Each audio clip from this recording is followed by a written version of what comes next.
Hallelujah.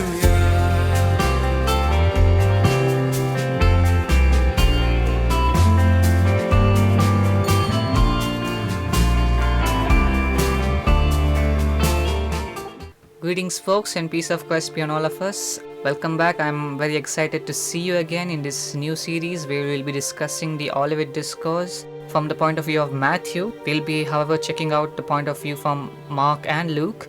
So let's look at the context of this, shall we? In the previous chapter, Jesus had just rebuked the religious leaders of that time for their corruptness, and he says, as a result, you will be held accountable for all the righteous blood shed on the earth, from the blood of the righteous Abel to the blood of Berechiah's son Zechariah, whom you have murdered between the sanctuary and the altar.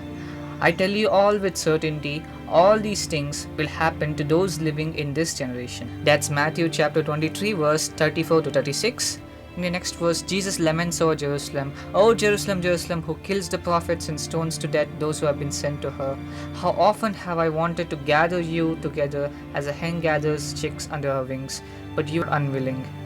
Look, your house is left desolate. I tell you, you will not see me again until you say, how blessed is the one who comes in the name of the Lord. That's Matthew 23, verses 37 to 39. In the next chapter we read, after Jesus had left the temple and was walking away, his disciples came up to him to point out to him the temple buildings. But in reply, he responded to them, you see all these things, don't you? I tell you all with certainty, not even a single stone here will be left standing on top of another that won't completely be demolished. And of course, this prophecy literally came to pass 40 years later on August 4th, 70 AD, when the Romans came and destroyed the Jerusalem temple. Now let's begin our Olivet Discourse in Matthew 24 verse 3. Now while Jesus was sitting on the Mount of Olives, in Mark 13 verse 3 we can see a detail that he was facing the temple. This is a symbolic description of how Jesus sat as a judge, as Jerusalem as the criminal.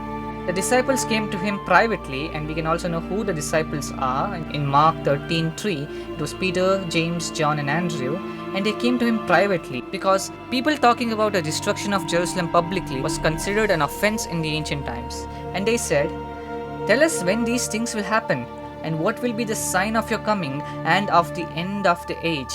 The word for age is aeonos. It doesn't mean cosmos, but specific age. So in reply, in the next verse, Jesus told them, see that no one deceives you, because many will come in my name, proclaiming that I am the Messiah, and they will deceive many people. Jesus was clearly referring to the first century messianic fervor that happened in his time. Jesus was specifically warning his disciples about these people. In the next verse we read, you will begin to hear wars and rumors of war. See to it that you don't panic. These things must take place, but the end won't come yet. Because nation will rise up in arms against nation and kingdom against kingdom. There will be famines and earthquakes in various places, but all these things are only the beginning of agonies. Now let's take a look at all the wars that were happening in the Roman Empire. They were against all these people listed here. Especially the year of the four empires was really a tragic event. And in talking about famines and earthquakes, there was a great famine in the 4th year of Claudius and a great earthquake also. And we can see another detail in Luke. He says, as well as terrifying events including significant signs from heaven. Now let's talk about these significant signs from heaven. We can read many extra-biblical first century sources about the wars of Jews and Romans, where many signs happened in heaven, like chariots and troop of soldiers with shiny armor running around the clouds and surrounding the city. That is in Josephus' Wars of the Jews. And in the sky appeared a vision of armies in conflict of glittering armor. That is in Tacitus. Again we can see the report of fiery chariots and horsemen and a great flying force across the sky, and they are coming against Jerusalem in the land of Judah, and they were all on fire. This is in Sefer Yosiphon. This is a medieval history of ancient Israel. Again we read a certain accounts of clouds of chariot coming against Jerusalem. This is Pseudo-Hegephius. So these are all extra biblical sources that say that there was a heavenly army with fire coming to Jerusalem on the clouds. The next verse, Matthew 24 verse 9, Jesus says, they'll hand you over to suffer and they will kill you, and you will be hated of all nations on account of my name. Then many people will fall away, will betray one another, and will hate one another. When we read St. Luke's account, we can see Jesus is specifically talking about his disciples who will suffer and die as martyrs for the faith. In verse 11, Jesus again warns them, many false prophets will appear and deceive many people, and because of lawlessness will increase, the love of many will grow cold, but the person who endures to the end will be saved. Already in the Bible, in the epistles, Peter and John talking about false prophets, they were gone into the world. And when we read Josephus' accounts of wars, we can see already there were many false prophets on the earth, just as Jesus predicted.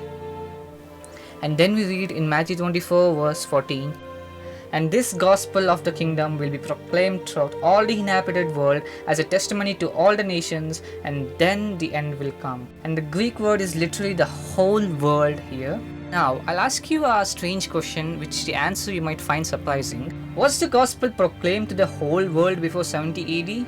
And the answer is yes, it was.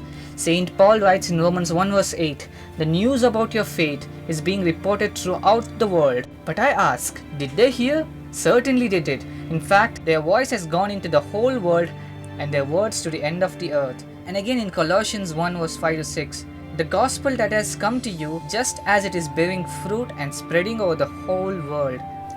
Paul writes again in Colossians chapter 1 verse 23, the hope of the gospel that you heard, which has been proclaimed to every creature under heaven. So Paul clearly writes that the gospel had gone throughout the whole inhabited world that was in the earth before 70 AD. Surprising, isn't it? So that's it for this video. In the next video, we'll see what did Jesus mean by the destructive desecration, or in other words known as the abomination of desolation that is to come. Until then, take care and God bless you.